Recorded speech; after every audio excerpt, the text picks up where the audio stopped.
Welcome back for another deep dive.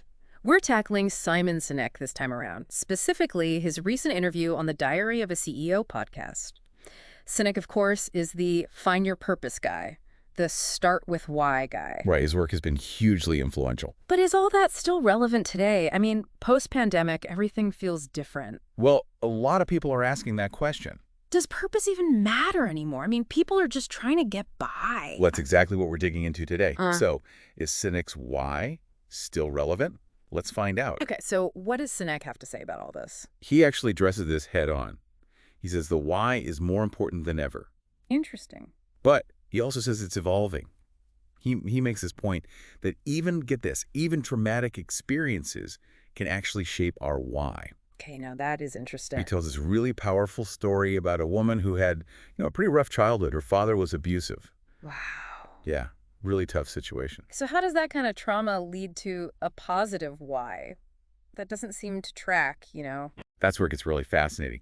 Sinek explains how this woman, she became fiercely protective of her younger brother, trying to shield him from their dad's abuse. Oh, I see.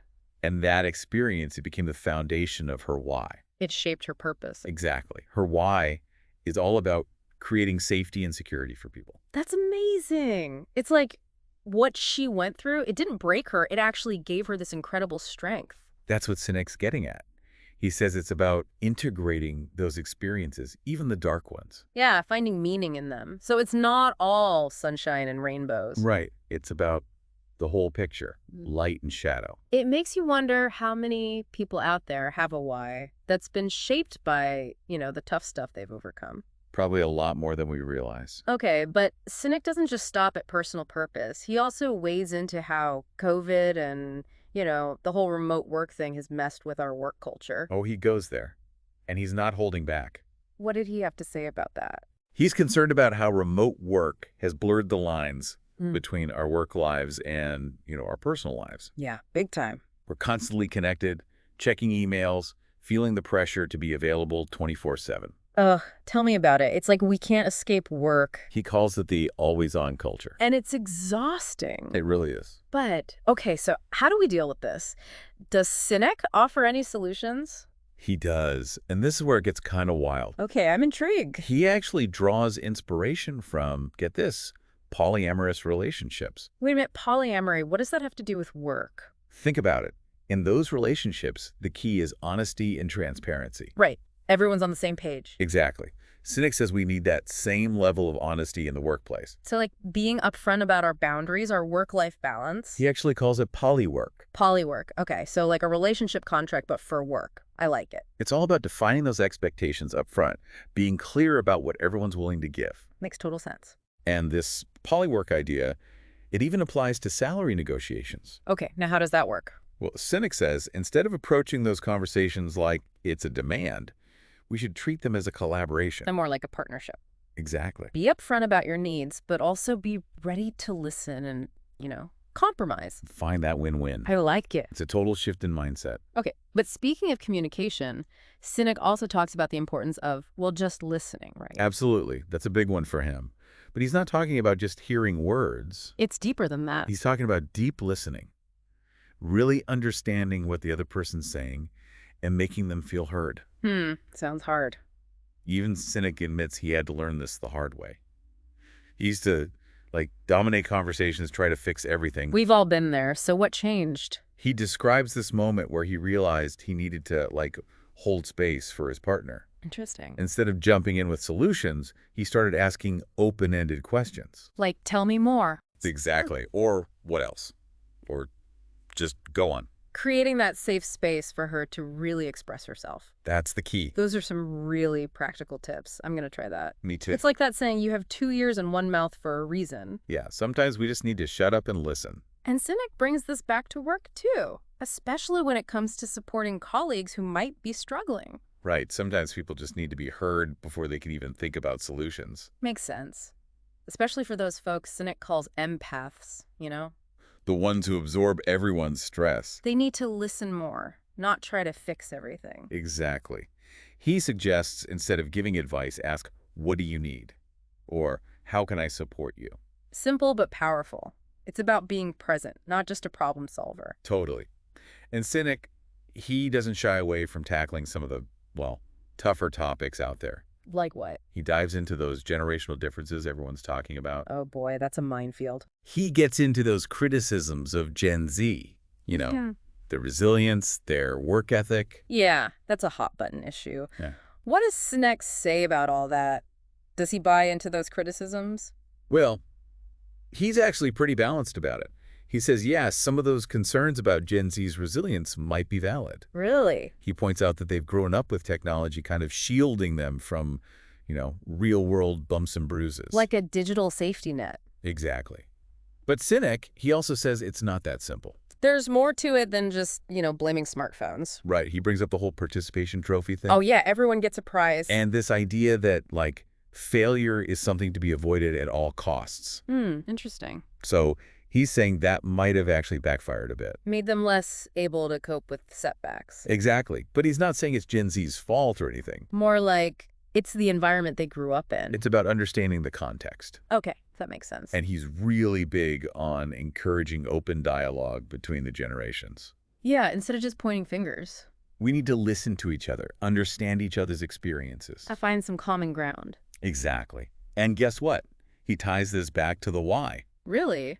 How so? He says understanding each other's why can help bridge that generational gap. I never thought about it that way. It's about finding those shared values, those deeper motivations. Okay, so even with Gen Z, it all comes back to purpose. For Sinek, it always does. But he doesn't stop there. There's more. Oh, yeah. He goes on to talk about how the whole definition of work is changing. That's a big one. What does he have to say about that? He thinks the traditional 9 to 5 is, well, kind of dead. I mean, yeah, that's not how a lot of people work anymore. He even talks about quiet quitting. Oh, that's everywhere these days. So what do you think? Is quiet quitting just laziness? Or is there something more to it? That's a tough one. Sinek seems to think it's more about disengagement. People setting boundaries, trying to reclaim their time and energy. So, not necessarily a bad thing. He sees it as a symptom of a bigger shift.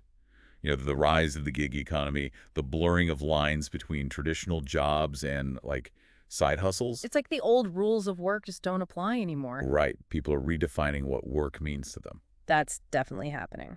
So, what does Sinek think all this means for, leaders and companies? He says it requires a major mindset shift. Okay, like what?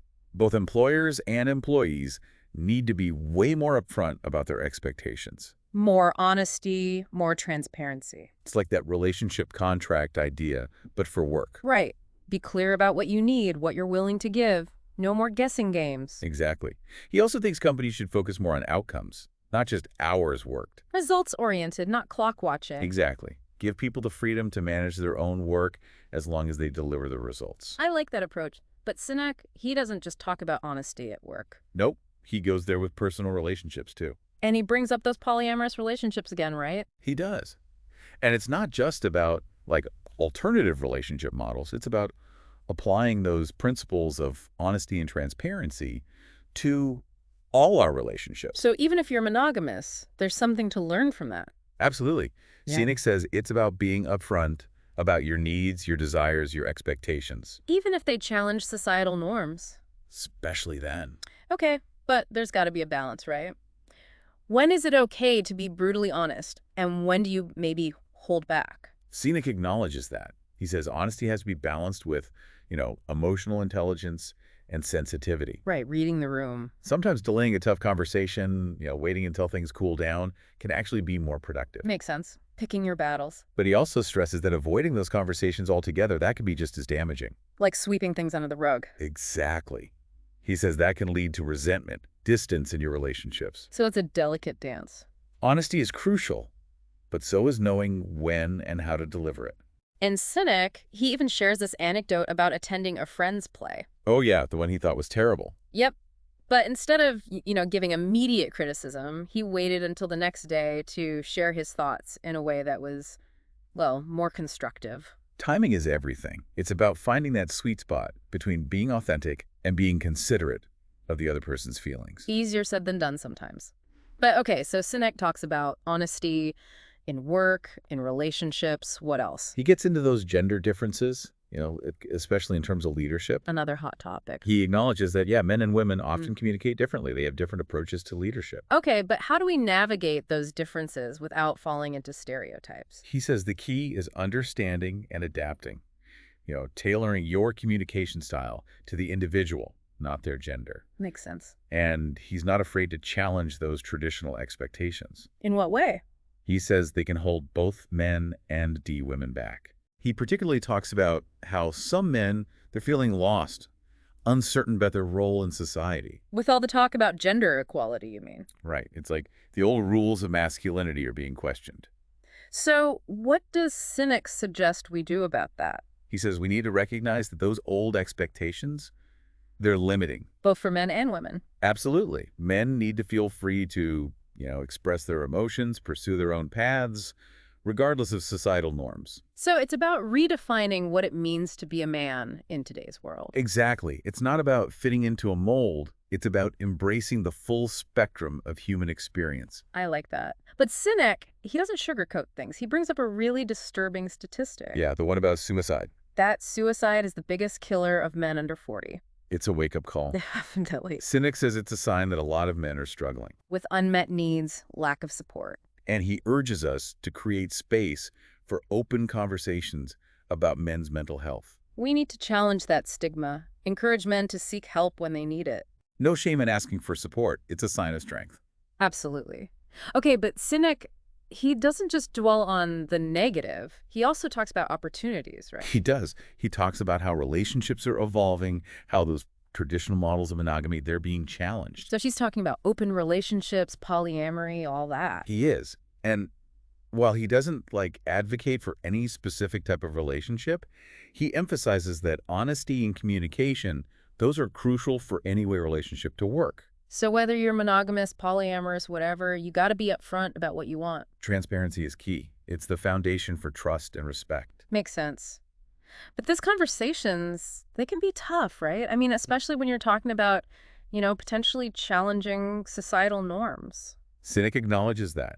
He says we have to approach those conversations with empathy and respect, creating a safe space for open dialogue. Where everyone feels comfortable expressing themselves without fear of judgment. Exactly. And he uses an anecdote about a friend who's polyamorous, emphasizing how important clear communication and boundaries are in those relationships. So even if you're not polyamorous, you can still learn from their approach to communication. That's what Sinek's getting at. It's about finding what works for the individuals involved. Respecting each other's needs and desires. Creating relationships that are truly fulfilling. I like that. But relationships are just one piece of the puzzle, right? Sinek also talks about finding meaning in our lives, a sense of purpose. He does. He argues that having a clear sense of purpose can be incredibly motivating. It gives us direction, a sense of fulfillment. Makes sense. He encourages us to align our actions with our values and goals, both in our personal lives and in our work. So it's about finding our why and actually living it out. He's all about walking the talk. And he acknowledges that it's not always easy. It's a journey, often with twists and turns along the way. Life rarely goes according to plan, right? Right. So how do we even begin to figure out our purpose? That's the million-dollar question. What does Sinek suggest? He says start by looking inward.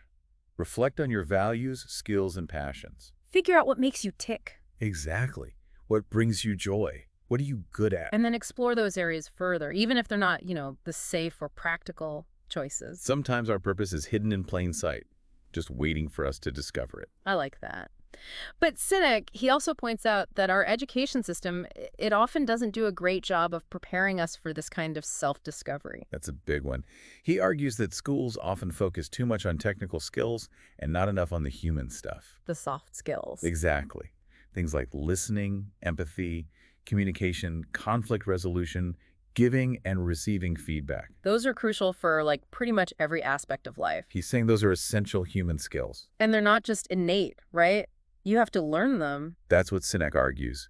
He says we need to become more human literate. Interesting way to put it.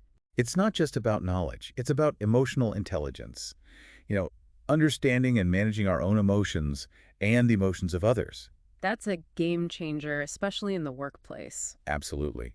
And Sinek, he brings up this fascinating concept, the infinite game. Okay, I've heard of that. but I'm not sure I fully get it. What's an infinite game? He contrasts it with the finite game. Okay, so what's the difference? A finite game has a clear beginning, end, and set of rules. The goal is to win. Like a football game. Exactly. He says a lot of aspects of our lives, we approach them like finite games, business, politics, even relationships sometimes. We're focused on competition, beating the other guy. Right. But Sinek, he says that can be limiting. So what's the alternative? What's an infinite game? An infinite game, it has no defined endpoint. The rules are constantly changing. Exactly. And the goal isn't to win, but to keep playing. I'm starting to see the difference. So how do we apply this to our lives? Sinek says it's about shifting our mindset, embracing a growth mindset, being open to new ideas, willing to adapt. It's about the journey, not the destination. He's all about the long game. And he says this applies to leadership too. Okay, so how does leadership look different in an infinite game? He says leaders need to be more adaptable, collaborative, empowering. Less about command and control. Right. It's about building trust, fostering innovation, creating a culture of continuous learning. So less of a boss, more of a facilitator, a guide. Exactly. He talks about servant leadership, putting the needs of your team first. Interesting. And he's a big believer in ethical leadership. Makes sense. In an infinite game, our actions have far-reaching consequences. So it's not just about results, but about how you get there. Sinek is all about that. But he also recognizes that leadership isn't just about titles. Anyone can be a leader. He believes that. He encourages us to consider our own leadership style, to identify areas where we can grow. So it's about taking ownership of our development, but also about helping others to become leaders. He's big on that. He says invest in the growth of others. Mentor, coach, support. That's what good leaders do. And it's not limited to, like, formal leadership roles. Exactly. We can all lead in our own way. I like that. But Sinek, he always comes back to the importance of relationships. They're the foundation of everything, right? He says they're essential for a fulfilling life. When we feel connected to others, we're happier, healthier, more resilient. Totally agree. So how do we build stronger relationships? What's the secret? Sinek says it takes effort. Like anything worth having. You got to nurture those connections, be intentional about spending time with people, showing appreciation, being present. Make time for those you care about. Exactly. And of course, communication is key. Yeah. Open and honest dialogue, especially when it comes to disagreements or conflicts. But those conversations can be really tough. What's his advice for navigating that? He encourages us to practice active listening, to be willing to compromise, to approach disagreements with respect. Be assertive, but also compassionate. Exactly. And he's a big believer in forgiveness. Letting go of grudges. He says it's not about condoning bad behavior. It's about freeing ourselves from anger and resentment. It's about moving forward. And that's good for us, A&D, for our relationships. But relationships aren't just about our personal lives. They're crucial at work, too, right? Absolutely. Sinek talks about building strong teams, how collaboration is essential for success. Okay, so how do we do that? How do we build a high-performing team? He says it starts with shared goals, clear roles, and good communication. But he also emphasizes psychological safety. Psychological safety, that's a new one. What does that mean? He says it's about creating an environment where people feel safe to take risks, share their ideas, admit mistakes. Without fear of getting in trouble. Exactly. No repercussions for speaking up. That makes a lot of sense. It's about building trust. And Sinek, he believes that kind of environment is essential for innovation. People need to feel free to experiment, to fail, to learn. I see that.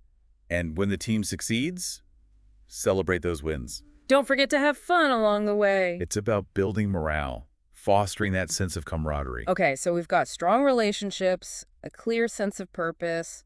What else? Well, Sinek reminds us that even with all that, life can still throw us curveballs. That's for sure. So he talks about the importance of finding joy. Even when things are tough. Especially then.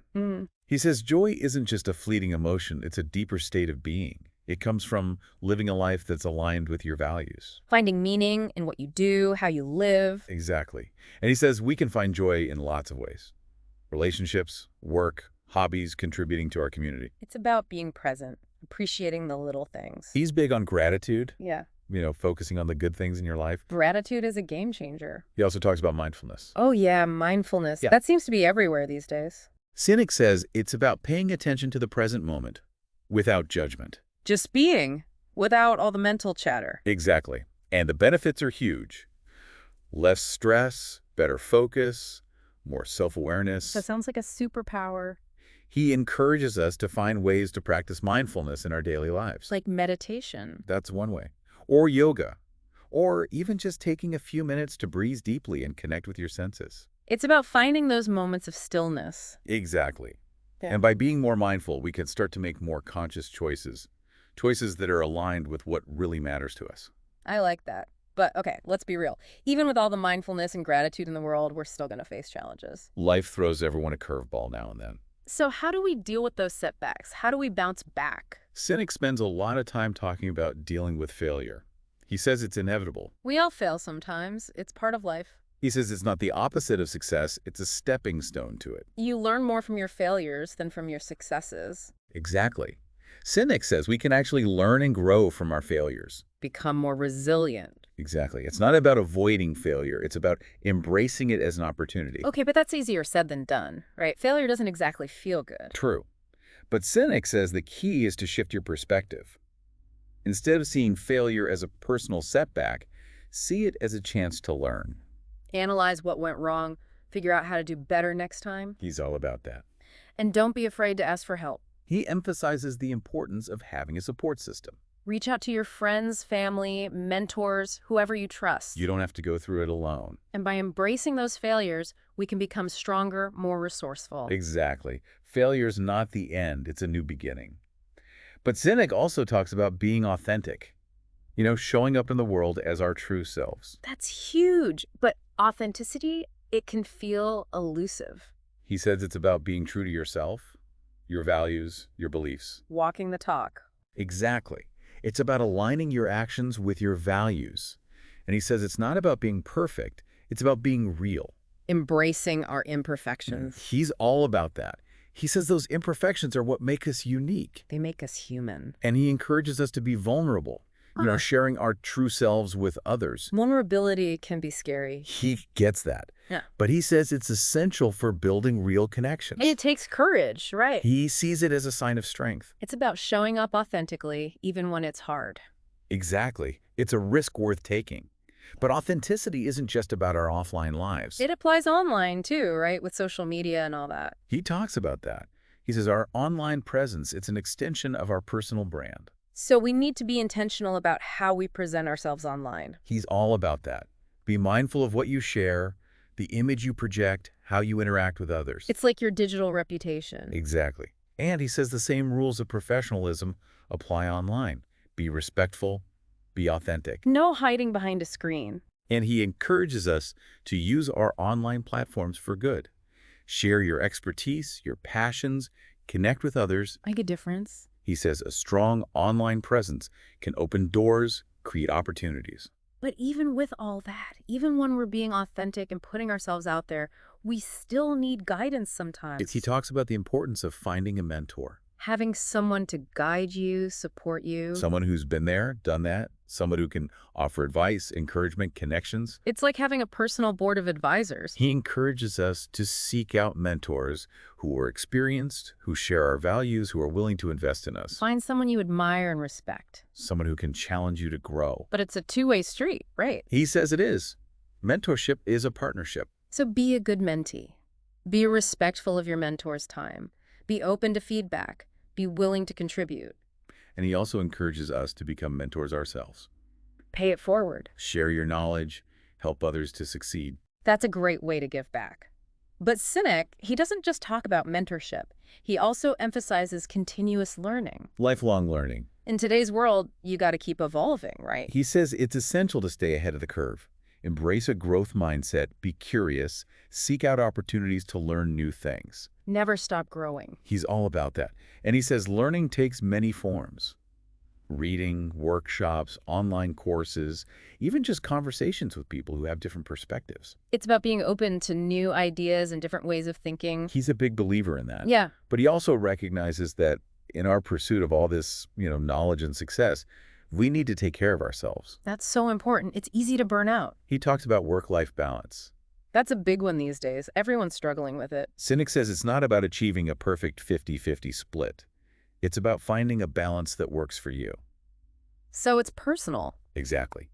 Reflect on your priorities, your values, make choices that support your well-being. Set those boundaries. Don't be afraid to say no. He's a big advocate for that. And he says, make time for things that bring you joy, whether it's spending time with loved ones, hobbies, or just relaxing and recharging. It's about taking care of yourself, both physically and mentally. He's all about that. He says, when you prioritize work-life balance, everything else falls into place. You're happier, healthier, more productive. Exactly. But ultimately, Sinek says true happiness comes from within. It's not something you find, it's something you cultivate. A lot of people struggle with that. They think happiness is about getting that next promotion, buying that fancy car. Sinek challenges that notion. He says happiness is an internal state of being. It's about living a life that's aligned with your values and purpose. So it's about how you live, not what you have. He's all about that. But how do we cultivate that kind of happiness? He circles back to a lot of what we've already discussed. Gratitude, mindfulness, strong relationships. Be present, help others, nurture your connections. It's like a recipe for a good life. It really is. But there's one ingredient Sinek keeps coming back to that I think is especially important. Finding meaning in our work. You got it. He's adamant that when our work has purpose, when we believe in what we're doing, we're more engaged, more productive, and happier. It's not just a job, it's a calling. Exactly. But how do we find that kind of work? Yeah, that's the big question. He says, start by looking inward. Figure out what makes you tick. What are your values? What are your passions? Do some soul searching. And then look for work that aligns with those things. Be willing to step outside your comfort zone, explore different paths. Don't be afraid to take risks. Exactly. And Sinek, he also challenges us to think bigger than ourselves. What does he mean by that? He talks about making a difference in the world. Finding a job that contributes to something bigger than just, making money. He's all about that. Yeah. He says when we align our work with a cause we believe in, it gives us a sense of purpose that goes beyond the day-to-day grind. It's about making a contribution. Exactly. But he takes it even further. How so? He talks about service. You're serving others. He says it's essential for a fulfilling life. So it's about giving back. Volunteering, donating to charity, even just being kind and helpful to those around you. Making a difference in your community. He says even small acts of kindness can have a ripple effect. It's about being a force for good in the world. And it brings us full circle back to Sinek's why. I see that. He's saying finding your purpose is not just about you. It's about how you contribute to the world around you. It's about using your gifts to make a difference. Exactly. And ultimately, he reminds us that service isn't about what we receive. It's about what we give. That's a great message. It really is. So after all that, what do you think? Is Sinek's why still relevant? I think it's more relevant than ever. Me too. His ideas about purpose, authenticity, human connection, those are timeless. And they're especially important in today's world. So as we wrap up this deep dive, I'm curious, what really stuck with you? What's one thing you're going to take away from all this? And how are you going to put it into action? Think about that as you go about your day. Until next time, happy diving. He also reminds us that, even with all the right strategies, even with everything we've talked about, true happiness, it comes from within. Yeah, a lot of people, they're chasing external stuff, thinking that's the key to happiness. He totally disagrees with that. He says happiness, it's an internal state of being. Yeah. It comes from living a life that aligns with your values and your purpose. It's not about the stuff you have. It's about how you live your life. So how do you cultivate that kind of inner happiness? He suggests a lot of what we've already talked about, gratitude, mindfulness, helping others, and those strong relationships. He keeps coming back to these things, urging us to really be present, to help others, to connect with the people we care about. It's like a roadmap to a fulfilling life. But there's this one thing he keeps coming back to, and it kind of connects back to our original question about the why. You're talking about finding meaning in your work, right? That's a big one for Sinek. Yeah, he really emphasizes that. When we believe in our work, when it has purpose, we're more engaged, we're more productive, and we're happier. It's not just a paycheck, it's about making a contribution. But how do we find that kind of work? He admits it's not always easy.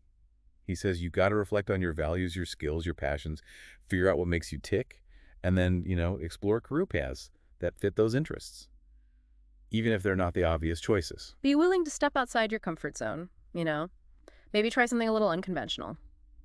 But it's not just about individual fulfillment, right? Sinek also talks about making a difference in the world. He does. He says when you align your work with a cause you believe in, it gives you this sense of purpose that goes beyond the everyday stuff. It's not just a job, it's like a mission. Right. And he takes it even further. Oh, how so? He talks about the importance of service. Helping others, being of service. That's it. He argues that serving others is a crucial part of a fulfilling life. Find ways to give back to your community. Volunteering, donating to charity. Those are great. Yeah. But he also talks about just being kind, helping people out, just little things. It's about those everyday acts of kindness. Exactly. He makes this point that even small things, they can make a difference. It's like that ripple effect, Yeah. One act of kindness can spread outwards. He's all about that. Yeah. And it all circles back to his idea of the why. It really does. His whole message is about finding your purpose and then using it to contribute to something bigger than yourself. Finding your why and letting it guide you.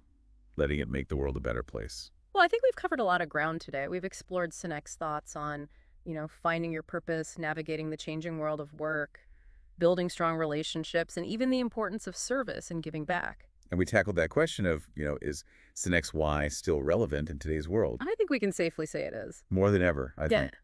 His ideas about purpose, authenticity, human connection, those are timeless. They're always going to be important. So as we wrap up this deep dive, I'm curious what resonated most with you. What's one thing you're taking away from Sinek's message? And how are you going to put it into action? Think about that as you go about your day. Until next time, happy diving.